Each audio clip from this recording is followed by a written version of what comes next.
Vamos lá, eu vou ler hoje Atos capítulo 1, e nós vamos passar por alguns episódios, alguns acontecimentos do princípio apostólico da igreja. A igreja teve um início muito profícuo, muito frutífero, cresceu muito rapidamente a partir da hora em que Jesus instituiu a igreja na terra, e teve algumas situações ali que pareciam muito benéficas, mas que talvez não fossem tanto. Eu quero falar um pouquinho sobre isso, tenho certeza que vai ser uma bênção para a sua vida. Atos capítulo 1, verso 1, o Mateus leu sobre Lucas, né? E Atos também é um livro escrito pelo evangelista Lucas, por isso que ele começa assim: escrevi o primeiro livro, ó Teófilo.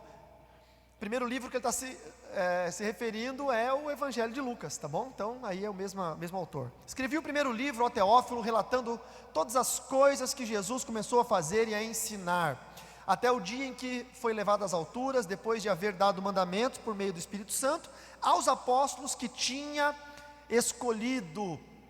Depois de ter padecido, Jesus se apresentou vivo aos seus apóstolos com muitas provas incontestáveis, aparecendo-lhes durante 40 dias e falando das coisas relacionadas com o reino de Deus.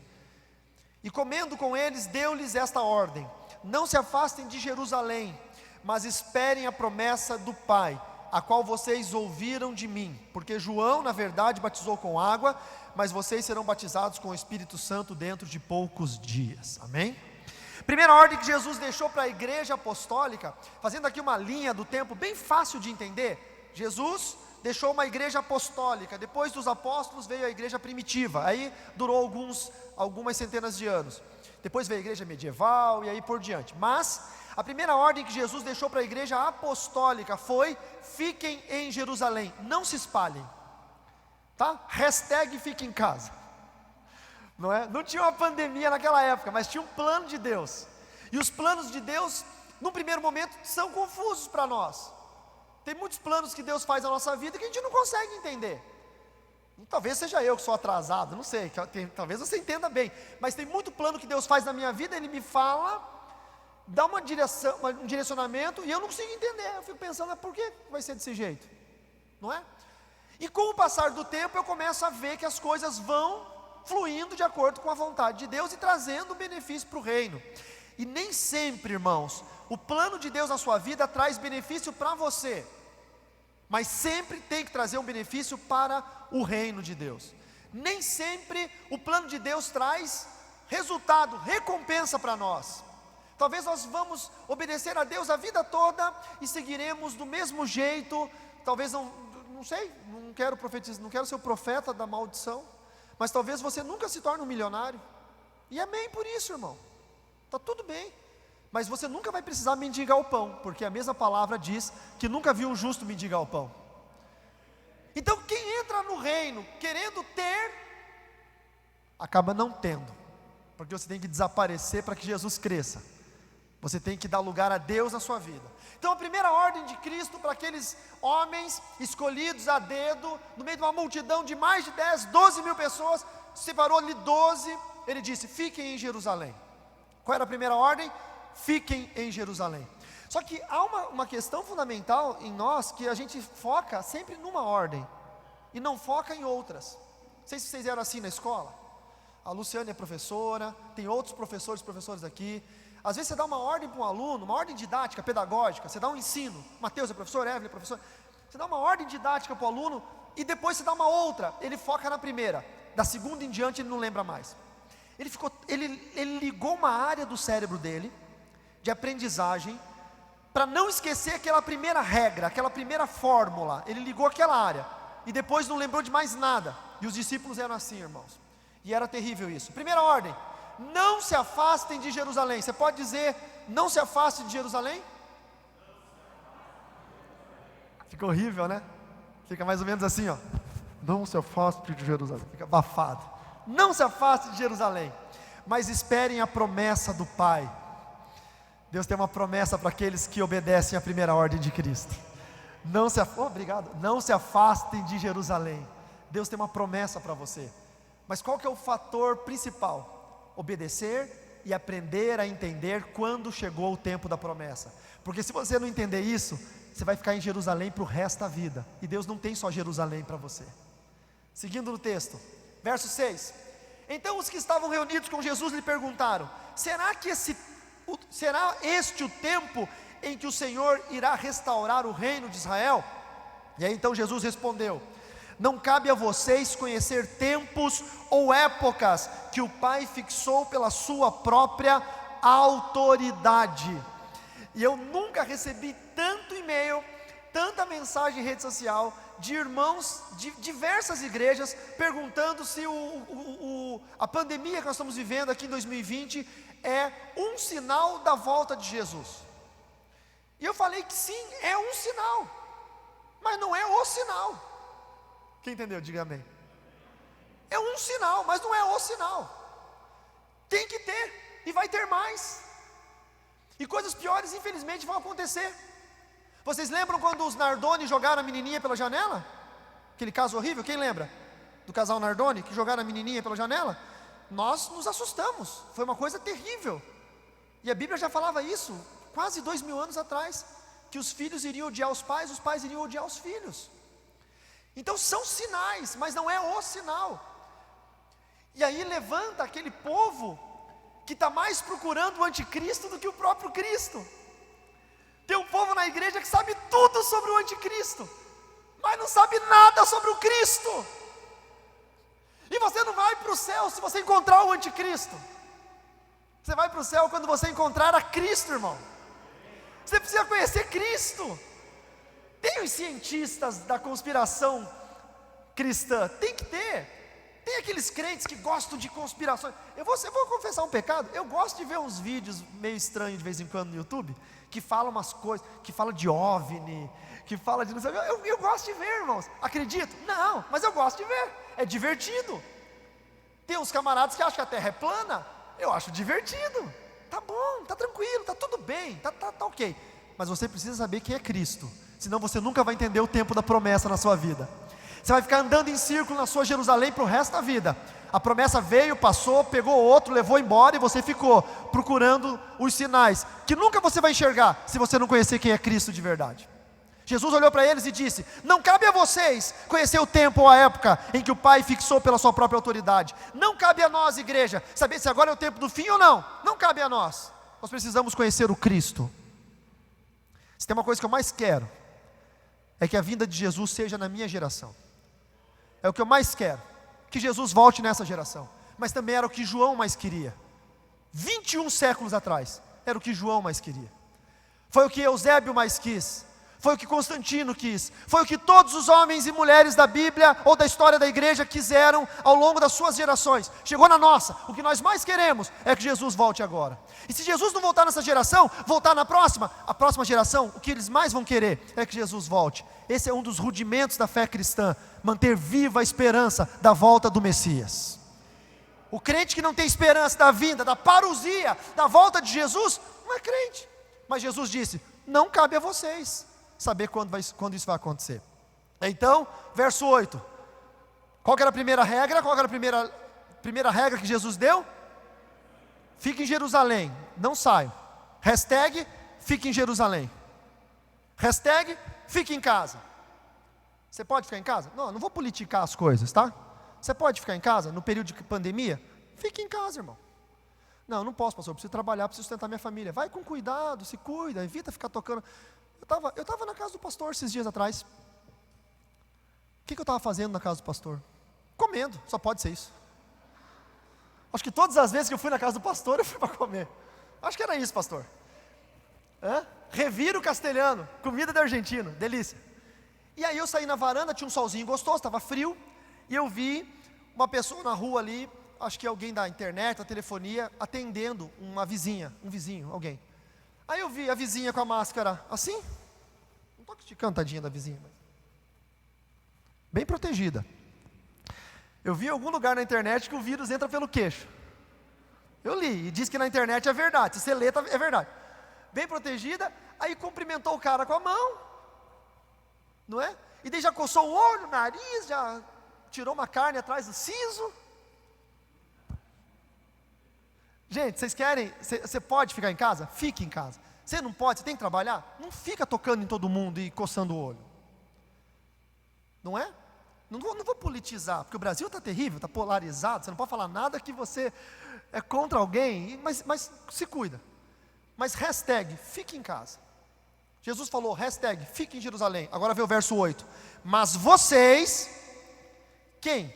Os que ficassem em Jerusalém, os que obedecessem o mandamento, os que ouvissem a voz do Senhor, entendessem, internalizassem a palavra de Deus e vivessem aquela verdade. Verso 8, mas vocês receberão poder ao descer sobre vocês o Espírito Santo, e serão minhas testemunhas, tanto em Jerusalém como em toda a Judéia e Samaria e até os confins da terra. Quem vai receber poder de Deus? Quem obedece o mandamento do Senhor. Se Jesus falasse, fique em Chapecó, meu irmão, não vá para Nonoai ou para Cordilheira Alta. Se Jesus falasse, fique em Jerusalém, até que a promessa venha. E a promessa qual era? O poder de Deus no derramamento do Espírito Santo. Aí ser-me-ás minhas testemunhas. Eu fico pensando, lembrando, que antigamente, Luciano é da área do direito. Não era comum, né, julgamento por videoconferência no Brasil, né? Estados Unidos já tinha isso, né? Mas no Brasil não era comum, alguns anos atrás, não sei, 10 anos, vamos colocar assim. Então tinha que pegar a testemunha, levar lá na plenária no júri, e a testemunha tinha que testemunhar para um corpo de jurados, para um advogado de defesa, para um promotor, para um juiz. A testemunha tinha que estar ali, ela tinha que se locomover, ela tinha que sair da casa dela, e tinha que ir até um outro município, um outro domicílio, tinha que ir para algum lugar para testemunhar o que ela viu. A testemunha. E o que Jesus fala aqui? Vocês vão receber poder. Primeiro, vocês vão obedecer o mandamento. Depois, vocês vão receber poder. E depois, vocês vão virar testemunhas. Vocês vão dizer o que eu tenho feito nessa terra. E para ser testemunha, vocês vão ter que se locomover. Vão ter que sair do lugar que vocês estão, do domicílio de vocês, e vão ter que ir para algum lugar testemunhar do amor e do poder de Deus para as pessoas. Agora nós não podemos, não dá para visitar ninguém. Então Deus mandou a internet na sua vida. Eu nunca vi o Facebook com tanto culto, gente. Parece a TV Record, meu Deus. Tinha uma época na TV Record de madrugada, não sei como é que é, porque eu não tenho TV aberta em casa. Que da meia-noite até as 6 da manhã era culto atrás do outro. Tinha o Ponto de Luz, a Nação dos 318, Fala que eu te escuto. E eu assistia. Tinha vários programas evangélicos. Quem assistia? Deixa eu ver.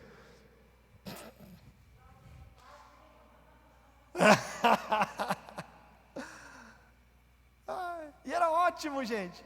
E o Facebook está assim, chega domingão, chega essa hora no Facebook e entra para você ver. Na sua timeline, que deve ser majoritariamente de evangélicos, são seus amigos, está cheio de culto lá. Então nós conseguimos ser testemunhas por videoconferência hoje. Estamos num julgamento no mundo, e nós somos testemunhas do poder do amor de Deus por videoconferência. Você consegue evangelizar hoje, de qualquer forma. Você tem um celular em casa, você tem, não, mas eu não tenho luz, eu não tenho microfone, eu não tenho nada, eu tenho um celularzinho e não tem nem câmera. Manda um áudio de WhatsApp para alguém. Não, meu microfone, meu celular não funciona. Manda texto, mandando um versículo bíblico para alguém. Não, mas a tela não funciona. Meu Deus do céu, irmão, joga o celular no lixo, Jesus vai te dar um celular novo. Mas Deus vai te dar condições de você ser testemunha de Jesus nessa época. Mas era só por essa época. Fique em Jerusalém, até do alto receber poder, e vocês vão ser testemunhas. Pronto, isso é um sinal de Deus. Mas a vida segue. Diga comigo, a vida segue. Diga, vai chegar um momento que a pandemia vai acabar. E como nós vamos estar depois dela? Como a igreja vai estar depois dela? Vocês pararam para pensar que tem muita gente que está acomodado? Que tem muita gente que poderia estar aqui, sentado assistindo o culto e não está? Porque ele descobriu que existe outro mundo evangélico na internet. Nunca tinha assistido um culto online. Nasceu na Igreja Batista, se criou na Igreja Batista, mas agora começou a ver uns cultos diferentes. Para que eu vou até a igreja, correr o risco de pegar um negócio, se eu posso assistir pela internet? Irmãos, cuidado em não entender o chamado de Deus. Deus chamou aquele povo a ficar em Jerusalém por um período de tempo, mas depois eles tinham que sair. Verso 8, mas sobre vocês virá o poder. Vocês receberão poder ao descer sobre vocês o Espírito Santo, e serão minhas testemunhas, tanto em Jerusalém, o lugar que eles tinham que ficar para esperar a promessa, depois Judeia, Samaria e confins da terra. Mas o povo não obedeceu. Eles receberam o poder e permaneceram em Jerusalém, e ficou bom demais. Jerusalém era bom demais. Depois disso, eles estavam reunidos orando, e o Espírito Santo desceu, capítulo 2 de Atos. Eu só vou passar a explicar. E o Espírito Santo veio como o ruído de um vento impetuoso, e começaram a aparecer visões, e essas visões eram muito próximas de línguas de fogo, que se repartiam sobre a cabeça de cada um daqueles 120 homens que estavam ali. O que esses 120 homens estavam fazendo? Eles tinham se reunido para decidir quem seria o próximo apóstolo, porque Judas tinha morrido, e ficou a vaga de um. Então eles acharam por bem escolher alguém para poder entrar naquele ministério. Clemente de Alexandria diz que esse homem chamado Matias era o Zaqueu, o pequenininho que subiu no sicômoro, que depois que se converteu, Deus mudou o nome dele de Zaqueu para Matias, e foi ele o escolhido. Clemente de Alexandria escreve isso num livro. Então estavam lá reunidos, e eles ficavam orando por 10 dias, 40 dias Jesus apareceu ressurrecto entre eles. 10 dias foi o hiato de tempo até a vinda do Espírito Santo. 10 dias, e estava um momento que estavam ali sentados juntos, talvez orando, ou talvez uma pausa entre oração. Eu não sei vocês, se vocês vão muito em vigília, gostam de vigília. Eu particularmente não sou muito amigo de vigília, não gosto, mas eu entendo quem gosta. E eu já fui em vigília no Nordeste. Se você já foi numa vigília no Nordeste, você vai entender. Ô macho, você vai entender o que é isso. O cearense ali, ó. Rapaz, vigília no Nordeste começa às 10 horas da noite, o pregador vai pregar só às 6 da manhã. E das 10 da noite às 6 da manhã tem tudo, irmãos, que vocês possam imaginar.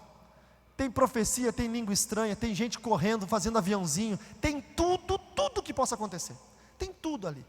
E de vez em quando o povo cansa, sai, vai lá comer um lanche, volta, chora, ora, cai, levanta, profetiza, rodopia, canta, chora, cansa, volta, come um lanche. E vai, a noite é assim, é a festa dos crentes.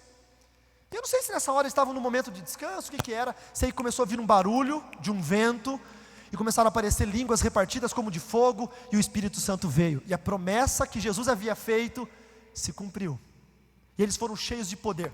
O poder era tão grande, que aconteceu um fenômeno. Dani, que é fonoaudióloga, um fenômeno chamado poliglossolalia. Não é como a língua estranha que a gente ora quando está cheio do Espírito Santo. Eles estavam orando em línguas humanas, porque tinha mais de 10 nacionalidades diferentes naquele momento, andando pela praça daquela cidade, de várias, vamos supor, russo, japonês, chinês, alemão, francês, italiano, espanhol, e eles começaram a falar numa única língua, e cada um ouvia na sua própria língua materna. Um sinal místico, algo maravilhoso. Deus estava mostrando que eles estavam cheios de poder, e era um sinal para as nações. Ele estava dizendo que esses homens estão cheios de um poder que vai alcançar todos os povos, línguas, raças e nações. E eles não entenderam, porque era bom demais.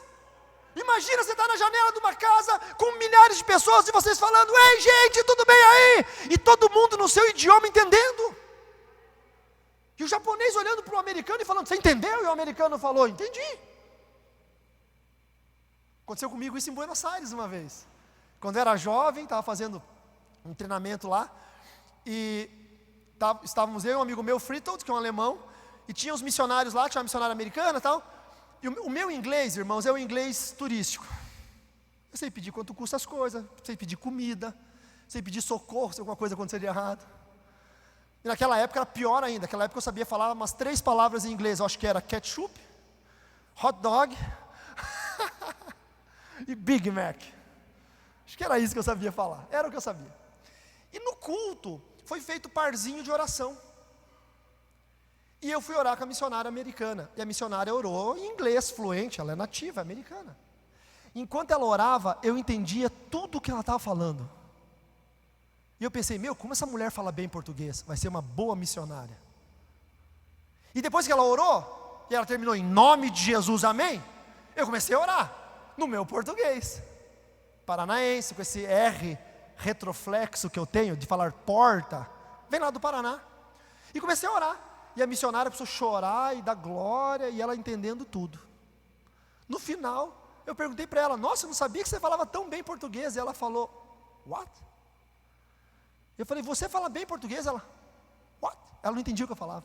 Mas durante toda a oração que eu fiz, ela entendeu em inglês, e toda a oração que ela fez eu entendi em português. Isso é um sinal de Deus. Depois de anos eu estava lá em Dionísio Cerqueira, um pastor de... onde que ele é? Do Rio de Janeiro, veio na cidade porque ele foi chamado, convidado por um pastor da minha cidade para fazer um casamento, e o pastor chegou um ano atrasado. Quando ele chegou, a mulher já estava casada. Ele errou a data do casamento, porque ele ia fazer um ano, ele errou a data. E ele me procurou, sabia de Dionísio Cerqueira, procurou o nome de um pastor, era eu, e foi lá e perguntou: você conhece o pastor fulano? Eu falei: conheço. Não conhecia bem, mas sabia quem era. Fomos até a casa desse pastor, ficamos uma manhã muito gostosa, e aí tinha um almoço, ele convidou a gente para almoçar, e eu fiquei para almoçar, e fomos almoçar, era uma igreja pentecostal. E daí, quando a gente foi orar para o almoço, um irmão do Rio Grande do Sul que estava lá, um gaiteiro, que estava fazendo campanha na igreja, começou a orar, e chorar, e sentir a presença de Deus, e começou a orar em italiano, e eu arranho italiano.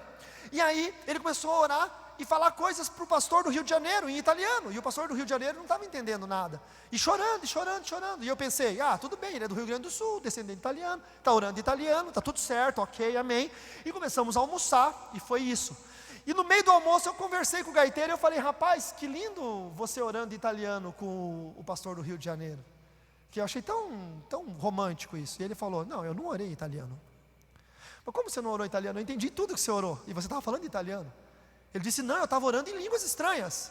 Aí eu me flagrei que Deus tinha me dado a revelação das línguas. Porque existe o dom de variedade de línguas, existe o dom de interpretação das línguas. E eu falei: não, então para o almoço, porque agora eu sei que Deus falou para você. O Senhor disse isso, isso, isso, isso, isso. Aí a unção de Deus caiu naquela tarde, que já era tarde. Sabe, Deus faz essas coisas. Para que eu vou sair de Jerusalém se o poder de Deus está aqui e Deus está fazendo sinais? Eu chego na janela e grito, e todo mundo ouve. Depois Pedro foi e pregou a palavra, explicou o que estava acontecendo. 3.000 homens se converteram ao evangelho naquele dia. 3.000. Você parou para pensar o que é isso de gente? Pastor, capacidade, 370 pessoas no salão, 10% de 3.000. Aí o senhor ganha 3.000 homens, o senhor vai botar onde esse povo? Tem que ligar para o prefeito e pedir a Arena Condá emprestada. Tem que falar: prefeito, você me empresta a Arena Condá? Empresto, pastor. Para quê? Para fazer culto. Culto? Quantos crentes você tem na sua igreja? Eu tenho 3.370. Num dia só ganhei 3.000. Para que eu vou para Xaxim? Para que eu vou para Xanxerê? Para que eu vou para Florianópolis, se Chapecó está bom demais? Uma coisa é você entender que Deus falou: fique em Jerusalém, mas não é para sempre. A vida vai seguir, e você precisa entender onde Deus te quer. E Jesus disse: fique em Jerusalém até que do alto sejais revestidos de poder. Depois sejam minhas testemunhas na Judéia, Samaria e nos confins da terra. Saiam de Jerusalém. Mas o povo não saiu. Eles ficaram, e começou a acontecer muita coisa. Depois um aleijado chegou perto de Pedro. Pedro falou: olha, eu não tenho nem ouro, não tenho nem prata, mas o que eu tenho eu te dou. Eu tenho a unção de Deus, eu recebi esse poder. Dínamos, poder. Levanta e anda. Pum, o aleijado levantou. Para que eu vou para outro lugar se aqui está aleijado andando? Se aqui eu prego, todo mundo entende. Se aqui eu faço apelo, todo mundo se converte. Para que eu vou sair? E começou. Até que Deus resolveu fazer algo para que o povo entendesse o chamado. Irmãos, vai chegar uma hora em que nós vamos estar tão acomodados com culto em casa, com hashtag fica em casa, com transmissão ao vivo pela internet, com gravação do culto, com Facebook domingo à noite, com 15.000 igrejas fazendo culto online. Vai chegar uma hora que nós vamos ficar tão acomodados com isso, por causa da pandemia, que quando a pandemia acabar, muitos não vão querer voltar para a igreja. Muitos, infelizmente, vão se acomodar com isso. E aí vai vir a parte ruim da história. Atos, capítulo 8, verso 1.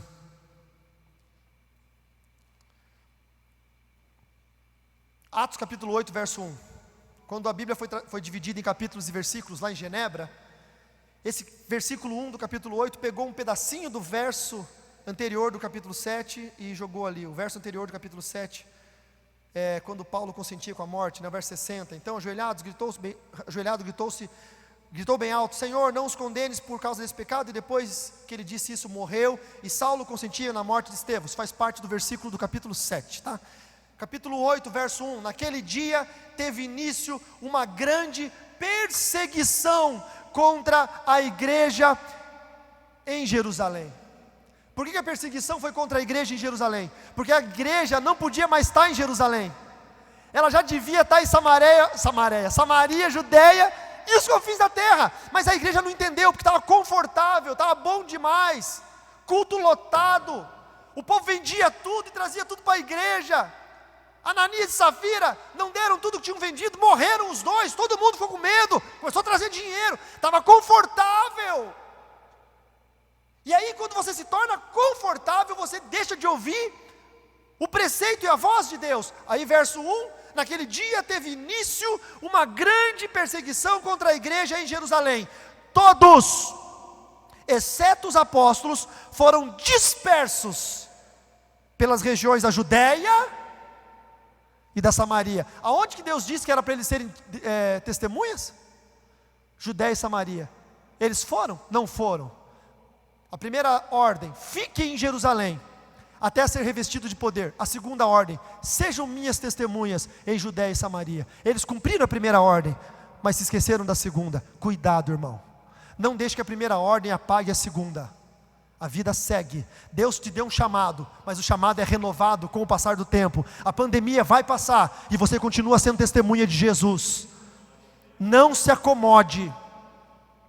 Não se acomode. E eles entenderam, foram dispersos, perseguição, pessoas sendo presas, arrastadas ao cárcere injustamente, mas alguns fugiram. Teve um chamado Filipe, que chegou até Samaria, e olha o que diz o verso 4, Atos 8, verso 4: enquanto isso, os que foram dispersos iam por toda parte pregando a palavra.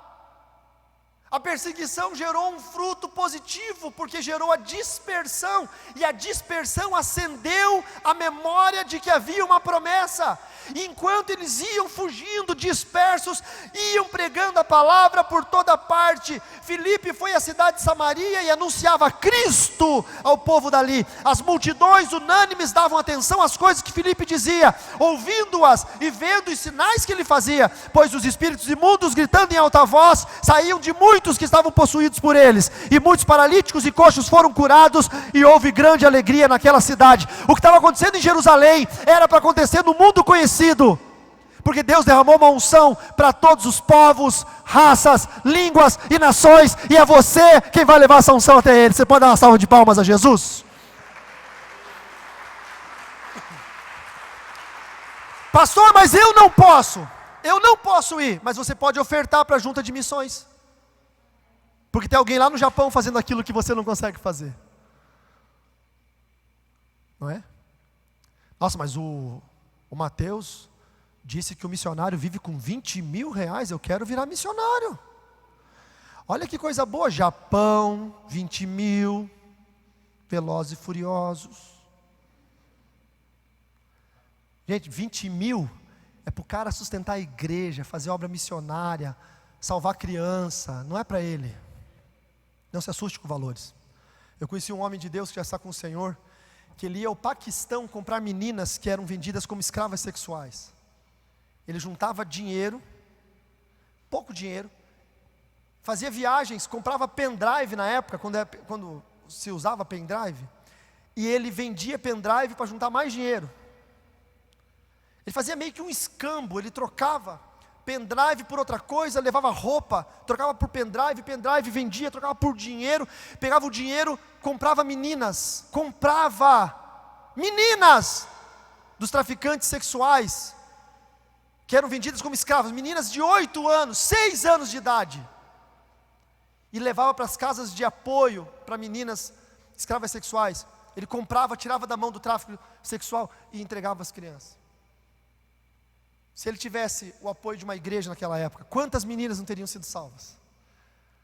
Você pode chegar em Jerusalém, mas você pode ir mais além. Você pode ir para Samaria, você pode ir para a Judéia, Você pode ir para o Japão, você pode ir para Israel, você pode ir para os confins da terra, irmão. Não se acomode. Não se acomode. A pandemia vai passar, mas nós não podemos passar por perseguições.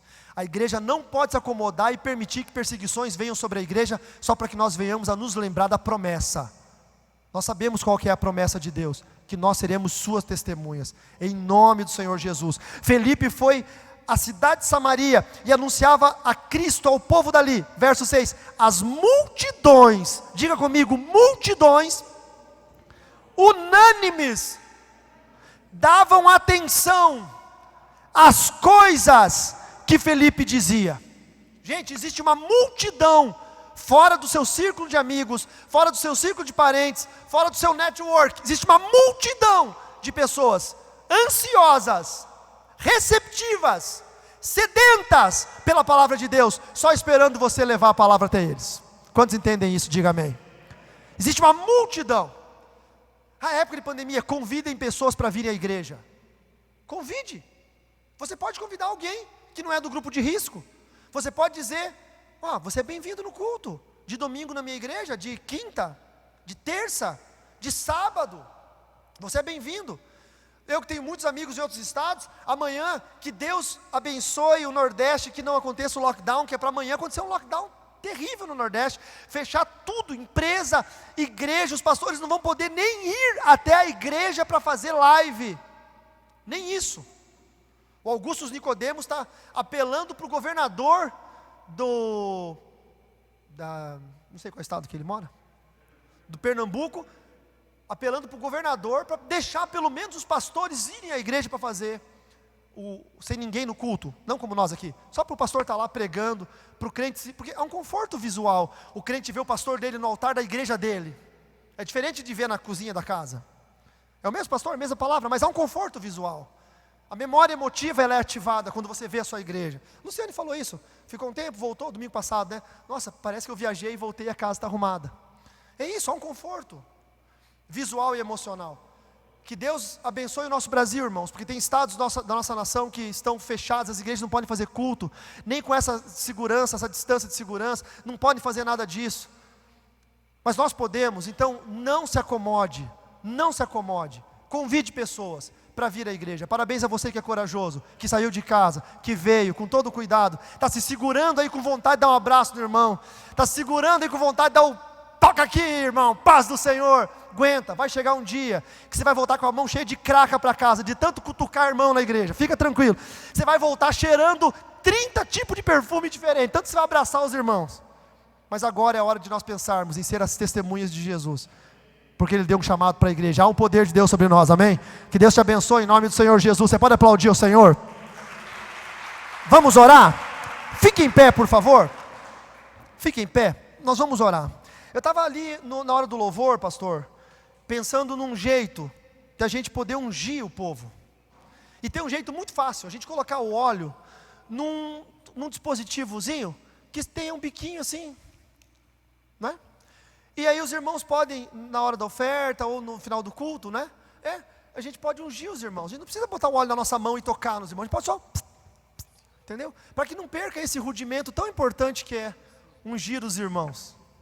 Nós podemos, por esse período, adaptar, criar adaptações. Nós podemos fazer isso, não é?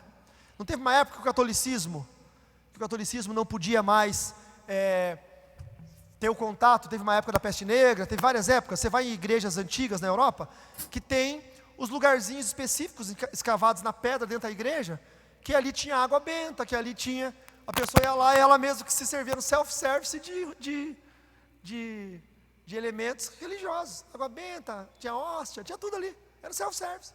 A gente tem que se adaptar a isso. O importante é nós não deixarmos de comungar, de ter a comunhão na fé em Cristo Jesus, amém? Vamos orar. Deus, aqui está a tua igreja, aqui está a tua noiva. Senhor, não permita que nós nos acomodemos, não permita que esses tempos diferentes, difíceis, distintos, únicos na história da humanidade, quando uma pandemia de proporções mundiais assolou o nosso planeta, não permita que nós como crentes venhamos a nos oprimir, a covardar e deixar de comungar, Senhor. Ajuda-nos, Pai, aqueles que estão temerosos, mas que têm condições de congregar, ajuda-os, Senhor, a congregarem, a tirar o medo, a insegurança, a incerteza do coração. Aqueles que precisam ficar em casa, que eles recebam todo o apoio da igreja e do Senhor, mas que eles não se acomodem. Quando tudo isso passar, que eles sejam as maiores testemunhas de Cristo, porque a história escreverá nos seus livros os acontecidos de 2020, e nós faremos parte dessa história. E, Senhor, que a igreja não seja uma parte vergonhosa da história, mas que a igreja seja uma parte triunfante da história, que os livros relatem no futuro que a igreja foi papel primordial, determinante da vitória da sociedade diante de uma pandemia. Então, Senhor, que nós tenhamos o poder vindo do alto, que o Espírito Santo esteja em nossos corações, e que nós possamos avançar, porque os dias seguirão, a vida seguirá, e nós teremos que ser uma igreja que vai obedecer o ID, saindo de Jerusalém, avançando Samaria, Judeia e até os confins da terra. Em nome do Senhor Jesus, nos guarde, Senhor, nos proteja, nos abençoe, e faça-nos de nós uma igreja vitoriosa, em nome do Senhor Jesus. Quantos creem, digam amém, e deem a melhor salva de palmas que vocês puderem dar, em nome do Senhor Jesus. Vamos louvar?